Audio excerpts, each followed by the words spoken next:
ವೀಕ್ಷಕರೇ, ಯಾವುದೇ ರೀತಿಯ ಕಷ್ಟಗಳಾಗಿರ್ಬೋದು, ಯಾವುದೇ ರೀತಿಯ ಸಮಸ್ಯೆಗಳಾಗಿರ್ಬೋದು, ಎಲ್ಲ ಸಮಸ್ಯೆಗಳಿಗೆ, ಎಲ್ಲ ಕಷ್ಟಗಳಿಗೆ ನಿಮಗಿರುವಂತಹ ಒಂದು ಪರಿಹಾರ ಅಂತ ಅಂದರೆ ನಿಮ್ಮ ಸ್ಕ್ರೀನ್ ಮೇಲೆ ಡಿಸ್ಪ್ಲೇ ಆಗ್ತಿರುವಂತಹ 9743554266 ಈ ಸಂಖ್ಯೆಗೆ ಕರೆ ಮಾಡಿದ್ರೆ ನಿಮ್ಮೆಲ್ಲ ಸಮಸ್ಯೆಗಳಿಗೆ ಪರಿಹಾರ ಸಿಗುತ್ತೆ ಅಂತ ಹೇಳ್ಬೋದು.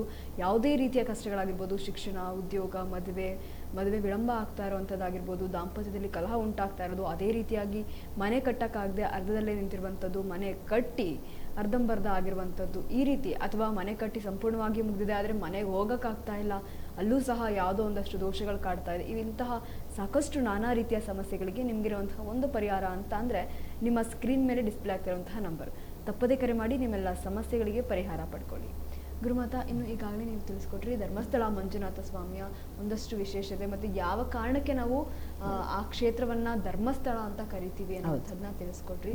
ಅದೇ ರೀತಿಯಾಗಿ ಶಿವನ ಒಂದಷ್ಟು ಅಂಶಗಳು ಬೇರೆ ಬೇರೆ ಸ್ಥಳಗಳಲ್ಲಿ ಒಂದಷ್ಟು ಪ್ರತಿಷ್ಠಾಪನೆ ಆಗಿದೆ ಅಂತಾನೆ ಹೇಳ್ಬೋದು. ಉದಾಹರಣೆಗೆ ಧರ್ಮಸ್ಥಳ ಆಗಿರ್ಬೋದು, ಕಾಶಿ ಆಗಿರ್ಬೋದು, ಒಂದಷ್ಟು ಬೇರೆ ಬೇರೆ ಜಾಗಗಳಲ್ಲಿ ಇವಾಗ ಮಲೆ ಮಹದೇಶ್ವರ ಬೆಟ್ಟ ಆಗಿರ್ಬೋದು, ಈ ರೀತಿ ಒಂದಷ್ಟು ಶಿವನ ಒಂದಷ್ಟು ಅಂಶ ಬೇರೆ ಬೇರೆ ಹೆಸರುಗಳಿಂದ ಬೇರೆ ಕಡೆ ಇದಾವೆ. ಈ ತರ ಯಾಕೆ ಅಂದ್ರೆ ಒಂದಷ್ಟು ಅಂಶಗಳ ಬಗ್ಗೆ ತಿಳಿಸ್ಕೊಳ್ಬೋದು? ಖಂಡಿತ. ನೋಡಿ, ನಮ್ಮ ಧರ್ಮಸ್ಥಳ ಮಂಜುನಾಥ ಸ್ವಾಮಿ ಮುಖಾಂತರ ಅಲ್ಲಿ ಮತ್ತೆ ಪ್ರತಿಷ್ಠೆ ಮಾಡಿದ್ದಂಥದ್ದು, ಪ್ರತಿಷ್ಠೆ ಆಗಿದ್ದಂಥದ್ದು ಫಸ್ಟು. ಎರಡನೇ ಸರಿ ಪ್ರತಿಷ್ಠೆ ಮಾಡುವಾಗ ವಾದಿರಾಜರಂತ ಹೇಳಿ ಅವ್ರು ಮಾಡಿಕೊಟ್ಟಿದ್ದಾರೆ. ಅದನ್ನು ಇನ್ನೊಂದು ದಿವಸ ನಾನು ತಿಳಿಸ್ಕೊಡ್ತೀನಿ. ಈಗ ಶಿವನ ಬಗ್ಗೆ ಹೇಳಬೇಕು ಅಂತಂದರೆ ನೋಡಿ, ಇವಾಗ ಮಹದೇಶ್ವರ, ಮಲೆ ಮಹದೇಶ್ವರ ಸ್ವಾಮಿ ಬೆಟ್ಟ ಇದೆ. ಹಾಗಾಗಿ ಮಾಂತೇಶ್ವರ, ಮಹದೇಶ್ವರ, ನಂಜುಂಡೇಶ್ವರ, ಸಿದ್ಧಲಿಂಗೇಶ್ವರ, ಇವರು 4 ಜನನೂ ಅಣ್ಣ ತಮ್ಮಂದಿರು. ಹಾಗಾಗಿ ಯಾಕೆ ಇವರು ಅಲ್ಲಲ್ಲೇ ಹೋಗಿ ಅವತಾರ ಮಾಡಿದ್ದಾರೆ? ಇವಾಗ ನಮ್ಮ ಬಸವೇಶ್ವರ ಸ್ವಾಮಿ ಅವತಾರದಿಂದ ಬಂದರು. ಕೂಡಲ ಸಂಗಮ ಬಂದಿದ್ದಂಥದ್ದು ಏನಾಯಿತು ಅಂತ ಅಂದರೆ ಅಲ್ಲಲ್ಲೇ ನೆಲೆಗೊಂಡಿದ್ದಾರೆ. ಈಗ ನಮ್ಮ ನಂಜುಂಡೇಶ್ವರ ಸ್ವಾಮಿ ಆಗಿರಲಿ, ಯಡಿಯೂರು ಶ್ರೀ ಸಿದ್ಧಲಿಂಗೇಶ್ವರ ಸ್ವಾಮಿ ಆಗಿರಲಿ, ಯಡಿಯೂರು ಶ್ರೀ ಸಿದ್ಧಲಿಂಗೇಶ್ವರ ಸ್ವಾಮಿ ಬಸವೇಶ್ವರ ಸ್ವಾಮಿನ ಅವತಾರನೇ. ಹಾಗಾಗಿ ನೋಡಿ, ಅವರ ಅವತಾರ ಮಾಡ್ಕೊಂಡು ಬರ್ತಾನೇ ಇದ್ದಾರೆ. ಕಾರಣ ಏನು ಅಂತಂದರೆ ಈ ದಿನವರೆಗೂ ಅವತಾರದಲ್ಲೇ ಇರ್ತಾರೆ ಭಗವಂತ. ಯಾರಾಗಿದ್ರೇನೂ ಸರಿ ಅವತಾರದಲ್ಲೇ ಇರ್ತಾರೆ. ಆ ಶಿವ ಮಾತ್ರ ಎಷ್ಟು ಪರಂಪೊರುಳು ಅಂತಲೂ ಸಹ ಹೇಳ್ತೀವಿ. ಯಾಕೆ ಹೇಳ್ತೀವಿ ಅಂತಂದರೆ ಒಂದೊಂದು ಪ್ರಾಣದಲ್ಲೂ, ಒಂದೊಂದು ಪಕ್ಷಿಯಲ್ಲೂ ಸರಿ, ಒಂದೊಂದು ಯಾವುದೇ ಒಂದು ಜೀವ ತಗೊಳ್ಳಿ, ಒಂದು ಕಲ್ಲಾಗಿರಲಿ, ಮಣ್ಣಾಗಿರಲಿ, ಮರ ಆಗಿರಲಿ, ಗಿಡ ಆಗಿರಲಿ, ಎಲ್ಲದರಲ್ಲೂ ಅವ್ರು ನೆಲೆಸಿದ್ದಾರೆ. ಹಾಗಾಗಿ ಅಲ್ಲಲ್ಲೇ ಅವತಾರ ಏನಕ್ಕೋಸ್ಕರ ಇದು ನಡೀತಾ ಇದೆ. ಇವಾಗ ಮಲೆ ಮಹದೇಶ್ವರನ ಬೆಟ್ಟ ತಗೊಳ್ಳಿ, ಆ ಬೆಟ್ಟದಲ್ಲಿ ಎಷ್ಟೇ ನಾವು ಹೋದ್ರೇನೂ ಸರಿ ಮಹದೇಶ್ವರ ಸ್ವಾಮಿ ಕೆಳಗಡೆ ಕೂತಿದ್ದಾರೆ, ಅಷ್ಟೇ ಪವರ್ ಇದೆ. ಯಾಕೆ ಅಂತಂದರೆ ಅವರು ಸ್ಟೋರಿ ತೊಗೊಂಡ್ರೆ ಖಂಡಿತ 1 ವಾರ ಅಲ್ಲ 2 ವಾರ ಸಾಲದೇ ಇಲ್ಲ, ಅಷ್ಟು ವಿಶೇಷತೆ ಇದೆ. ಹೇಳಬೇಕು, ಖಂಡಿತವಾಗ್ಲೂ ತಿಳಿಸ್ತೀನಿ. ಹಾಗಾಗಿ ಮಹದೇಶ್ವರ ಸ್ವಾಮಿನ ತಗೊಳ್ಳಿ, ನಂಜುಂಡೇಶ್ವರ ಅವರು ಶಿವನಿಂದ ಬಂದವರು. ಅವರು ಶಿವನ ಧ್ಯಾನ ಮಾಡ್ತಾ ಮಾಡ್ತಾ ಮಾಡ್ತಾ ಶಿವನಿಗೆ ಎಷ್ಟಿದೆ ಶಕ್ತಿ ಅಂದರೆ ಹೇಳಕ್ಕೆ ಸಾಧ್ಯನೇ ಇಲ್ಲ. ನೋಡಿ, ಶಿವನ ದರ್ಶನ ಮಾಡೋರಾಗಲಿ, ಶಿವನ ಪ್ರಾರ್ಥನೆ ಮಾಡೋರಾಗಲಿ, ಶಿವನಿಂದ ಪಡ್ಕೊಳ್ಳೋ ಅಂಥವ್ರಾಗಲಿ, ಅವರಲ್ಲಿ ಐಕ್ಯ ಆಗಿಬಿಟ್ರು ಅಂದರೆ ಅವರೊಂಥರ ಮಗು, 3 ತಿಂಗಳು ಮಗು ಥರ. ಏನೇ ನೀವು ಕೇಳ್ರಿ ಕೊಡ್ತಾನೆ ಇರ್ತಾರೆ, ಏನು ಕೇಳಿದ್ರು ಕೊಡ್ತಾರೆ. ಆದರೆ ನಮ್ಮಲ್ಲಿರೋ ಅಂಥ ಎಲ್ಲ ವಿಧವಾಗಿದ್ದಂಥದ್ದು ಸತ್ಯ ಧರ್ಮ ಆಗಿರಲಿ, ಎಂಥ ಒಳ್ಳೆತನ ಆಗಿರಲಿ, ಅದೇ ರೀತಿ ಫಸ್ಟು ತಾಯಿ ತಂದೆಗೆ ಅನ್ನ ನೀಡುವಂಥ ಮಕ್ಕಳಾಗಿರಲಿ, ಅದೇ ರೀತಿ ಒಂದು ದೊಡ್ಡವರು ಚಿಕ್ಕವರು ನಮ್ಮ ಮರ್ಯಾದೆ ಕೊಡೋ ಅಂಥವ್ರಾಗಿರಲಿ, ಅಂಥವ್ರು ನೋಡಿದ್ರೆ ಆ ಭಗವಂತನಿಗೆ ತುಂಬಾ ಪ್ರೀತಿ ಜಾಸ್ತಿ.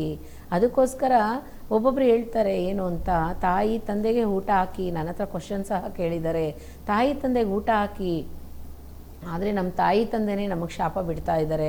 ಯಾಗ ಅವ್ರಿಗೆ ಊಟ ಕೊಡೋದು, ಯಾವ ರೀತಿ ಅವ್ರನ್ನ ಚೆನ್ನಾಗಿ ನೋಡ್ಕೊಳ್ಳೋದು, ಅದು ಮಾತ್ರ ಮಾಡ್ಬೋದಾ ಅವರು ಅಂತ ಸಹ ಕೇಳ್ತಾ ಇದ್ದಾರೆ.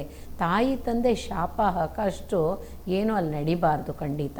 ಆಗ ನಡೆದಿದ್ರೂ ಸಹ ಸರಿಯಾಗಿ ಮಾಡ್ಕೊಳ್ಳಿ, ಸರಿ ಮಾಡಿಕೊಂಡು ಅದನ್ನು ಸರಿಪಡಿಸ್ಕೊಬಿಟ್ರೆ ಅಂತ ಇಟ್ಕೊಳ್ಳಿ, ಖಂಡಿತ ಯಾವುದರಿಂದನೂ ತೊಂದರೆ ಬರೋದಕ್ಕೆ ಸಾಧ್ಯನೇ ಇಲ್ಲ. ಹಾಗಾಗಿ ಅದನ್ನೂ ಸರಿ ಮಾಡಬೇಕು ಅಂದರೆ ಆ ಶಿವನ್ನೇ ಹುಡ್ಕೊಂಡೋಗ್ಬೇಕು.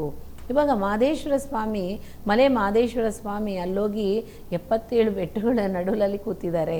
ಅದೇ ರೀತಿ ನಂಜುಂಡೇಶ್ವರ ಸ್ವಾಮಿ ತಗೊಳ್ಳಿ, ಅವರು ಶ್ರೀಕಂಠೇಶ್ವರ, ನಂಜನಗೂಡಲ್ಲಿರೋ ಅಂಥ ನಂಜುಂಡೇಶ್ವರ ಸ್ವಾಮಿ ಶ್ರೀಕಂಠೇಶ್ವರ, ನಂಜುಂಡೇಶ್ವರ ಅಲ್ಲ, ಕರಿತೀವಷ್ಟೇ. ಆ ಊರಿಗೋಸ್ಕರ ನಾವು ನಂಜನಗೂಡು ನಂಜುಂಡೇಶ್ವರ ಅಂತ ಕರಿತೀವಷ್ಟೇ, ಹೇಳ್ತೀವಲ್ವರ. ರಾಘವೇಂದ್ರ ಜಗದೀಶ್ವರ ಸ್ವಾಮಿ ಒಂದು ಹಾಡೇ ಇದೆ, ಅದನ್ನು ಸಹ ನಾನು ಮಾಡೋಣ. ಅದೇ ರೀತಿ ಏನು ಅಂತಂದರೆ ಯಡಿಯೂರಲ್ಲಿ ಬಂದಂಥ ಶ್ರೀ ಸಿದ್ಧಲಿಂಗೇಶ್ವರ, ಎಡವಿದ್ದಕ್ಕೇ ಅಲ್ಲಿ ಶ್ರೀ ಸಿದ್ಧಲಿಂಗೇಶ್ವರ ನೆಲೆ ಆದರು ಅಂತಲೂ ಸಹ ಹೇಳ್ತಾರೆ. ಆ ಥರ ಒಂದೊಂದು ಶಿವಾಲಯಕ್ಕೂ ಒಂದೊಂದು ಪ್ರತಿಮೆ ಇದೆ. ಪ್ರತಿಷ್ಠೆ ಮಾಡಿದಂಥ ಭಗವಂತನಿಗೆ ಏನು ಪ್ರತಿಮೆ ಇದೆ, ಅದೇ ರೀತಿ ತಾನಾಗಿ ಉದ್ಭವ ಆಗಿದ್ದಂಥ ಸ್ವಯಂಭು, ತಾನಾಗಿ ಉದ್ಭವ ಆಗಿದ್ದಂಥ ಶಿವನಿಗೆ ಏನು ವ್ಯತ್ಯಾಸ ಇದೆ ನೋಡಿ. ಪ್ರತಿಷ್ಠೆ ಮಾಡಿದಂಥ ಶಿವನಿಗೂ ಅದೇ ಶಕ್ತಿನೇ, ಅದೇ ರೀತಿ ಸ್ವಯಂಭಾಗಿ ಬಂದಂಥ ಶಿವನಿಗೂ ಅದೇ ಶಕ್ತಿನೇ.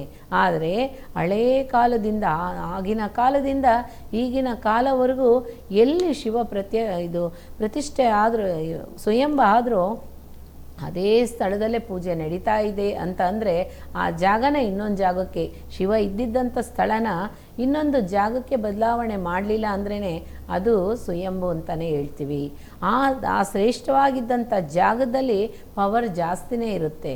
ಕಾರಣ ಏನು ಅಂತಂದರೆ ಅಷ್ಟ ದಿಕ್ಪಾಲಕರು ಅಲ್ಲಿ ಇರ್ತಾರೆ, ಪಂಚದೇವರುಗಳು ಇರ್ತಾರೆ, ಆ ಥರ ಎಲ್ಲ ಅಷ್ಟಲಕ್ಷ್ಮಿಗಳು ಇರ್ತಾರೆ, ಮುಮ್ಮೂರ್ತಿ ದೇವರುಗಳು ಇರ್ತಾರೆ. ನೋಡಿ, ಹೇಳಕ್ಕೆ ಸಾಧ್ಯನೇ ಇಲ್ಲ. 6 ಸ್ಟಾರು. ಯಾರದು 6 ಸ್ಟಾರ್? ಮುರುಘ. 6 ಸ್ಟಾರಲ್ಲಿ ಅವತಾರ ಮಾಡಿದಂಥ ಆ ಕಂದ, ಆ ಕುಮಾರ, ಆ ಮುರುಘ, ಸುಬ್ರಹ್ಮಣ್ಯ ಇವರು ಜೊತೆಲಿರ್ತಾರೆ. ಕಾರಣ ಏನು ಅಂತ ಅಂದರೆ ಅಷ್ಟು ಪವರ್ಫುಲ್ ಆಗಿದ್ದಂಥ ಸ್ಥಳ ಅಲ್ಲಿ ಸೂರ್ಯ ಚಂದ್ರಾದಿಗಳು ಬಾಳ್ತಾ ಇರ್ತಾರೆ.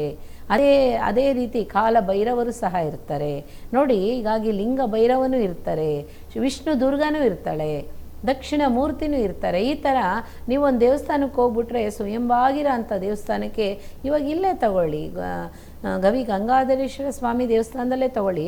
ಒಳಗಡೆ ಹೋದರೆ ನೀವು ಗುಹೆ ಒಳಗಡೆ ಎಲ್ಲ ದೇವಿಯರು, ಎಲ್ಲ ದೇವರೂ ಅಲ್ಲಿದ್ದಾರೆ. ಕಾರಣ ತಾನಾಗಿ ಉದ್ಭವ ಆಗಿದ್ದಂಥ ಭಗವಂತ ಎಲ್ಲಿದೆಯೋ ಅಲ್ಲಿ ಸೂರ್ಯ ಕಿರಣ ತಾನಾಗೆ ಬರುತ್ತೆ ವರ್ಷಕ್ಕೊಮ್ಮೆ. ಕಾರಣ ಏನು ಅಂತಂದರೆ ಅಷ್ಟು ವಿಜೃಂಭಣೆಯಿಂದ ಭಗವಂತನಿಗೆ ಆ ರೀತಿ ಆ ದೇವಸ್ಥಾನ ಕಟ್ಟಡನ ಆ ರೀತಿ ನಿರ್ಮಾಣ ಮಾಡಿದ್ದಾರೆ. ಯಾಕೆ ಅಂತ ಅಂದರೆ ಆಗಿನ ಕಾಲದವ್ರು ನೋಡಿ, ಈಗಿರೋರ ಥರ ಯಾವುದು ನೆಗೆಟಿವ್ಸ್ ಥಿಂಕಿಂಗೇ ಇಲ್ಲ, ಯಾವುದೂ ಮನಸ್ಸಲ್ಲಿ ಆಶ್ಲೇಷನ್ ಇಲ್ಲ. ಒಂದೇ ರೀತಿ ಯೋಚನೆ ಮಾಡ್ತಾಯಿದ್ರು, ಒಂದೇ ಸಮಾನವಾಗಿ ಎಲ್ಲ ಕೆಲಸನೂ ಮಾಡ್ತಾಯಿದ್ರು. ನೀನು ಬೇರೆ, ನಾನು ಬೇರೆ, ನಾನು ಇದು ಮಾಡೋದ, ನೀವು ಅದು ಮಾಡೋದ, ಯಾವುದೂ ಇಲ್ಲ ನೋಡಿ. ಒಂದು ಧರ್ಮಸ್ಥಳಕ್ಕೆ ಹೋಗಬೇಕು, ಇಲ್ಲ ಒಂದು ಶಿವಾಲಯಕ್ಕೆ ನಾವು ಹೋಗಬೇಕು ಅಂದ್ರೇ ಆ ಭಗವಂತ ಕರೆದು ನಿನ್ನನ್ನು ನಾನು ನೋಡಬೇಕು ಬಾ ಅಂತ ಅಂದರೆ ಮಾತ್ರನೇ ನಾವು ಅಲ್ಲಿ ಹೋಗೋಕ್ಕೆ ಸಾಧ್ಯ. ಯಾವ ದೇವಸ್ಥಾನಕ್ಕೂ ಸಾಧಾರಣವಾಗಿ ಹೋಗೋಕ್ಕೆ ಸಾಧ್ಯನೇ ಇಲ್ಲ. ಕ್ಷೇತ್ರಗಳಲ್ಲಿ ಆ ಭಗವಂತನ ಅಪ್ಪಣೆ ಇಲ್ದಿರೋ ಕ್ಷೇತ್ರಕ್ಕೆ ಕಾಲಿಕ್ಕಕ್ಕೆ ಸಾಧ್ಯ ಇಲ್ಲ. ಅದಕ್ಕೋಸ್ಕರ ಹೇಳೋದು, ಯಾವ ಶಿವನ ದೇವಸ್ಥಾನಕ್ಕೆ ನೀವು ಹೋಗಿ ಫಸ್ಟು ನೀವು ಮಾಡಬೇಕಾಗಿರೋದು ಎದ್ದ ತಕ್ಷಣ ಮುಖ ನೋಡಬೇಡಿ, ಭಗವಂತನ ಮುಖ ದರ್ಶನ ಮಾಡಬಾರ್ದು. ಪಾದ ಅಂತ ಅಂದರೆ ಕೆಳಗಡೆಯಿಂದ ದರ್ಶನ ಮಾಡಿ ಪಾದ ಇಟ್ಟಿರ್ತಾರೆ, ಆ ಪಾದನ ನೋಡಿಕೊಂಡೇ ಮುಖ ನೋಡಬೇಕು. ಯಾವಾಗಲೂ ನಮಗೆ ಕರೆಕ್ಟಾಗಿ ಚೆಸ್ಟ್ ಬರೋ ಅಂಥ ಜಾಗದಲ್ಲಿ ಈ ಥರನೇ ನಮ್ಮ ದೇಹದಲ್ಲಿ ಇರೋ ಅಂಥ ಆತ್ಮ ಸಾಕ್ಷಾತ್ಕಾರವಾಗಿ ನಾವು ನಮಸ್ಕಾರ ಮಾಡ್ತೀವಿ ಅಂತ ಹೀಗೆ ಇಟ್ಕೊಂಡೇ ನಾವು ನಮಸ್ಕಾರ, ನಮ್ಮ 10 ಬೆರಳಲ್ಲಿ ಇರೋ ಅಂಥ ಆ ಜೀವನಾಡಿ ತುಡಿಬೇಕು ನೋಡಿ. ಟಕ್ಕ ಟಕ್ಕ ಟಕ್ಕ ಟಕ್ಕ ಟಕ್ಕ ಟಕ್ ಅಂತ ಸೌಂಡ್ ಕೇಳಬೇಕು. ಹಾಗೆ ಎಲ್ಲ ಇದರಲ್ಲೂ ಆ ಸೌಂಡ್ ಬರಬೇಕು. ಅದು ಯಾವುದಕ್ಕೆ ನೋಡಿ, ನಮ್ಮ ಕೈಯಲ್ಲೇ ಇದೆ ಅಷ್ಟದಿಕ್ಪಾಲಕರ ಅನುಗ್ರಹ, ನಮ್ಮ ಕೈಯಲ್ಲೇ ಇದೆ ಪಂಚಭೂತ ಅನುಗ್ರಹ, ಅದೇ ರೀತಿ ಅಷ್ಟಲಕ್ಷ್ಮಿ ಅನುಗ್ರಹ ಇದೆ. ಯಾಕೆ ನಾವು ಹೇಳ್ತೀವಿ ಬೆಳಗ್ಗೆ ಎದ್ದ ತಕ್ಷಣ ಕೈ ಉಜ್ಕೊಂಡು ನಮ್ಮ ಕೈನ ನಾವೇ ನೋಡಬೇಕು ಅಂದರೆ ಎಲ್ಲ ದೇವತೆಗಳ ಅನುಗ್ರಹ ಒಂದೊಂದು ರೇಖೆಯಲ್ಲೂ ಇದೆ. ಅದಕ್ಕೆ ರೇಖೆ ನೋಡಿ ಹೇಳ್ತೀವಿ ನಿಮಗೆ ಬನ್ನಿ ಅಂತದ ಕಾರಣ ಏನು? ಅಲ್ಲಿರೋ ಅಂಥ ಅನುಗ್ರಹ ದೇವ್ರದ್ದು, ಆ ದೇವ್ರದ್ದು ಎಲ್ಲ ದೇವತೆಗಳ ಅನುಗ್ರಹ ಕೈಯಲ್ಲಿ ಇದೆಯಾ ಅಂತ ನೋಡೋಕ್ಕೋಸ್ಕರನೇ.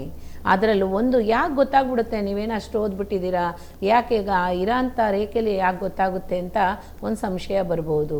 ಖಂಡಿತ ಅದಕ್ಕೆ ಅಂತ ಎಲ್ಲನೂ ಓದಿರ್ತಾರೆ, ಪಾರಂಪರೆಯಿಂದನೂ ಬಂದಿರ್ತೈತೆ ನೋಡಿ. ಯಾವುದೂ ಯಾವ ವಿಷಯನೂ ಆಧ್ಯಾತ್ಮಿಕದಲ್ಲಿ ಗೊತ್ತಿಲ್ದಿರ ಯಾವುದೂ ಮಾಡೋಕ್ಕೆ ಸಾಧ್ಯ ಇಲ್ಲ. ಹಾಗೆ ಮಾಡಿದ್ರು ಅಂದ್ರೂ ತಪ್ಪೂ ಇಲ್ಲ. ಆಧ್ಯಾತ್ಮಿಕ ರೀತಿಲೇ ತಪ್ಪು ಅನ್ನೋದಕ್ಕೆ ಯಾವುದೂ ಸಾಧ್ಯನೇ ಇಲ್ಲ. ಅದಕ್ಕೋಸ್ಕರ ಸಪೋಸ್ ಯಾವುದೋ ಒಂದು ವಿಷಯ ನಮಗೆ ಸರಿಯಾಗಿ ನಡೀಲಿಲ್ಲ ಅಂದರೆ ಶಿವಾಲಯಕ್ಕೆ ಹೋಗಿ ಶಿವನ ಪ್ರಾರ್ಥನೆ ಮಾಡಿ ಇರೋ ಅಂಥ ಜಾಗದಲ್ಲೇ ಖಂಡಿತವಾಗಲಿ ದೇಹ ಆರೋಗ್ಯ ಆಗಿರಲಿ, ಇಲ್ಲ ಸಮಸ್ಯೆಗಳು ಜಾಸ್ತಿ ಆಗ್ತಾಯಿದೆ ಅಂತ ಅನ್ನೋರು ಖಂಡಿತವಾಗ್ಲೂ ಹೋಗಿ ರುದ್ರಾಭಿಷೇಕ ಮಾಡಿಸಿ. ಆ ರುದ್ರಾಭಿಷೇಕ ಮಾಡಿಸೋ ಅಂಥ ಟೈಮಲ್ಲಿ ನಮಗೇನೆಲ್ಲ ಅನಾಹುತ ಆಗ್ತಿತ್ತೋ ಅದೆಲ್ಲನೂ ಭಗವಂತ ತಡಿತಾನೆ. ರುದ್ರ ಅಂದರೆ ಯಾರು? ರುದ್ರ ಅಂದರೆ ಮಯಾಣದಲ್ಲಿರೋ ಅಂಥ ರುದ್ರದೇವರು. ನೋಡಿ, ಕಾಲಭೈರವರಿಗೆ ಏನಕ್ಕೆ ಪೂಜೆ ಕೊಡಬೇಕು? ಆ ಕಾಲದಲ್ಲಿ ನಾನು ಬಾಳ್ತಾ ಇರೋಂಥ ಚಕ್ರ ಕಾಲದಲ್ಲಿ ಇರೋಂಥದ್ದು, ನನ್ನ ಆರೋಗ್ಯ ಆಗಿರಲಿ, ನನ್ನ ಸಮಸ್ಯೆ ಆಗಿರಲಿ, ನನಗೆ ನಡೆಯೋಂಥದ್ದು ಏನೇ ಆಗಿರಲಿ ಭಗವಂತ ಅದನ್ನು ಸರಿಪಡಿಸ್ಕೊಡಿ ಅಂತಲೇ ನಾವು ಅಲ್ಲಿಗೆ ಹೋಗ್ತೀವಿ. ಯಾಕೆ ಅವರಿಗೆ ನೋಡಿ ವಾಹನ ಬೈರ ಅಂತ ಹೇಳಿದ್ದೀನಿ ನಾನು, ನಾಯಿ ಅಂತ ಕರಿಬಾರ್ದು. ಬೈರನ ಯಾಕೆ ಇಟ್ಕೊಂಡಿದ್ದಾರೆ ಅಂದರೆ ಆ ಥರ ಕಷ್ಟ ನಾವು ನಾಯಿ ಥರ ಕಷ್ಟ ಪಡಬಾರ್ದು, ಬಳಲಬಾರ್ದು ಅನ್ನೋದು ಅಂತ ಹೇಳ್ತಾರೆ. ಹಾಗಾಗಿ ಯಾರೇ ಆಗಿರಲಿ ಆ ನಾಯಿನ ಹೊಡೆಯೋದಾಗಲಿ ಬಡಿಯೋದಾಗಲಿ ಅದು ಮಾಡಬೇಡಿ. ಶಿವನ ಶಾಪ ಖಂಡಿತ ಬಂದು ಸೇರುತ್ತೆ.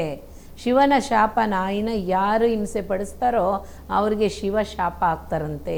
ಅದಕ್ಕೋಸ್ಕರನೇ ಹೇಳೋದು, ಎಲ್ಲಿಂದನೋ ಹೋಗಿ ಎಲ್ಲಿಂದನೋ ನಿರ್ಧಾರ ಆಗುತ್ತೆ, ಎಲ್ಲಿಂದನೋ ಹೋಗಿ ಎಲ್ಲಿಂದನೋ ಮುಕ್ತಾಯ ಆಗುತ್ತೆ.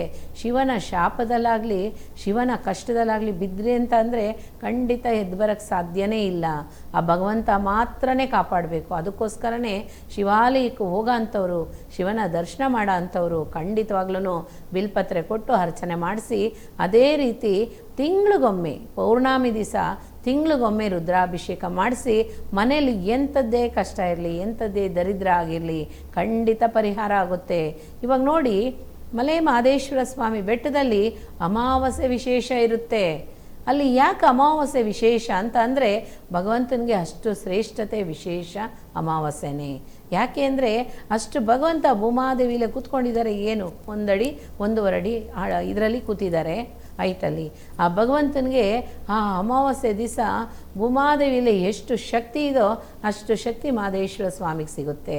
ಹಾಗಾಗಿ ಬರೋಂಥ ಭಕ್ತರಿಗೆ ಏನೇನು ಕಷ್ಟಗಳು ಇದೋ, ಕಾರ್ಪಣ್ಯ ಇದೆಯೋ, ಮುಖ್ಯವಾಗಿ ನನಗೆ ಬಂದು ಯಾರೋ ಮದ್ದುಡಿ ಇಕ್ಬಿಟ್ಟಿದ್ದಾರೆ, ಅಥವಾ ಬಂದು ನನ್ನ ದೇಹ ಎಲ್ಲ ಏನೋ ಸುಡ್ತಾ ಇದೆ, ನನಗೆ ಸ್ಕಿನ್ನೆಲ್ಲ ಪ್ರಾಬ್ಲಮ್ ಆಗ್ತಾ ಇದೆ, ನನಗೆ ರಿಲ್ಯಾಕ್ಸೇಷನ್ ಆಗಿ ಇರೋಕ್ಕಾಗ್ತಾಯಿಲ್ಲ, ಕುಟುಂಬ ಒಡೆದೋಗ್ತಾ ಇದೆ, ಏನೇನೋ A to Z ಇರೋಂಥ ಕಷ್ಟನೂ ಆ ಮಹದೇಶ್ವರ ಸ್ವಾಮಿ ಬಗೆಹರಿಸ್ಕೊಡ್ತಾರೆ. ಹಾಗಾಗಿ ಅಮಾವಾಸ್ಯೆ ದಿವಸ, ಒಂದು ವರ್ಷದಲ್ಲಿ ಒಂದು ಅಮಾವಾಸ್ಯೆ ದಿವಸ ನೀವು ಹೋಗಿ ಅಲ್ಲಿ ಸ್ಟೇ ಮಾಡಿ ಆ ಭಗವಂತನ ದರ್ಶನ ಮಾಡಿ ಒಂದು ಅನ್ನದಾನ ಮಾಡಿಬಿಟ್ಟು ನೀವು ಬಂದ್ರ ಅಂದರೆ ಖಂಡಿತ ಅದರಿಂದ ನೀವು ಹೊರಗಡೆ ಬರ್ಬೋದು. ನೋಡಿ, ಆ ಥರ ಭಯ ಇರೋಂಥವ್ರು ಎಲ್ಲೇ ಹೋಗಲಿ, ಯಾರ ಮನೆಗೆ ಹೋಗಲಿ ಏನೂ ತಿನ್ನಬೇಡಿ. ಆ ಥರ ಭಯ, ನನಗೆ ಯಾರೋ ಏನೋ ಮಾಡಿಬಿಟ್ಟಿದ್ದಾರೆ, ಹೊಟ್ಟೆಗೇನೋ ಕೊಟ್ಬಿಟ್ಟಿದ್ದಾರೆ, ನಮಗೇನೋ ಒಂದು ಮಾಡ್ತಾ ಇದ್ದಾರೆ ಅಂತ ಅನ್ನೋರು ಫಸ್ಟು ಮಲೆ ಮಹದೇಶ್ವರನ ಬೆಟ್ಟಕ್ಕೆ ಹೋಗಿ ಧರ್ಮ ರೀತಿಯಿಂದ ಇರಬೇಕು. ಧರ್ಮಸ್ಥಳ ಸ್ವಾಮಿನ ನಾನು ನಿಂದನೆ ಮಾಡಿಬಿಟ್ಟಿದ್ದೀನಿ. ನೋಡಿ, ಇನ್ನೊಂದು ವಿಷಯ, ಧರ್ಮಸ್ಥಳ ಸ್ವಾಮಿನ ಬಿಟ್ಕೊಡ್ದಿರ, ಧರ್ಮಸ್ಥಳ ಸ್ವಾಮಿನ ಬೇಕಾದಷ್ಟು ಬಾಯಿಂದ ಮಾತಾಡಿರೋ ಅಂಥವ್ರು, ಅವರಿಂದ ಏನೂ ಆಗಲ್ಲ ಸುಮ್ಮನೆ ಅಂತ ಅಂದ್ಕೊಂಡಿರೋರು ಖಂಡಿತವಾಗ್ಲೇ ಅವ್ರು ಟೆಸ್ಟ್ ಮಾಡಿದ್ರಂದರೆ ನಾವು ಇದಕ್ಕೆ ಸಾಧ್ಯನೇ ಇಲ್ಲ. ಆ ಥರ ಇರೋ ಅಂಥವರು ಸಹ ಆದಷ್ಟು ಬೇಗ ಧರ್ಮಸ್ಥಳ ಹೋಗಿ ಆ ಭಗವಂತನ ಹತ್ರ ಒಂದು ಕ್ಷಮೆ ಕೇಳಿಕೊಂಡು ರುದ್ರಾಭಿಷೇಕ ಮಾಡಿಸಿ, ಭಗವಂತನಿಗೆ ಅಮ್ಮನವ್ರಿಗೆ ಕುಂಕುಮ ಅರ್ಚನೆ, ಲಕ್ಷ ಅರ್ಚನೆ ಮಾಡಿಸಿ, ಅದೇ ರೀತಿ ಸುಬ್ರಹ್ಮಣ್ಯ ಸ್ವಾಮಿನ ದರ್ಶನ ಮಾಡಿ ಒಳ್ಳೆಯದಾಗುತ್ತೆ. ಅದೇ ರೀತಿ ನೋಡಿ, ಧರ್ಮ ಇಲ್ದಿರ ಧರ್ಮಸ್ಥಳ ಇಲ್ಲ, ಸತ್ಯ ಧರ್ಮ ಇಲ್ದಿರ ಮಂತ್ರಾಲಯ ಇಲ್ಲ. ಅಲ್ಲಿ ತಿರುಪತಿಲಿ ಏನು ಅಂತ ಅಂದರೆ ಎಷ್ಟೇ ನಾವು ಕಷ್ಟ ಆಗಿದ್ರೂ ಶನೇಶ್ವರ ಸ್ವಾಮಿನ ಅನುಗ್ರಹ ಇದ್ದರೆ ಮಾತ್ರ ಅಂತೆ ಅಲ್ಲಿ ತಿರುಪತಿ ದರ್ಶನವೂ ಸಿಗೋದು. ಅದಕ್ಕೆ ಹೇಳೋದು, ಯಾರೇ ಆಗಿರಲಿ ಇಂಥದ್ದೇ ನಡೆದೋಗಿದೆಯಾ ಎಲ್ಲನೂ ಬಿಟ್ಬಿಟ್ಟು ಇನ್ಮೇಲೆ ಆ ಸ್ವಯಂಭ ಆಗಿರೋ ಅಂಥ ದೇವಸ್ಥಾನಕ್ಕೆ ಹೋಗಿ ಒಂದು ಟೈಮ್ ಆದರೂ, ಒಂದು ವರ್ಷಕ್ಕೆ ಒಮ್ಮೆ ಅಮಾವಾಸ್ಯೆ ಆಗಿರಲಿ ಪೌರ್ಣಮಿ ಆಗಿರಲಿ ಪೂಜೆ ಕೊಡಿ, ಒಳ್ಳೆಯದಾಗುತ್ತೆ. ಗುರುವೇ ಶರಣಂ.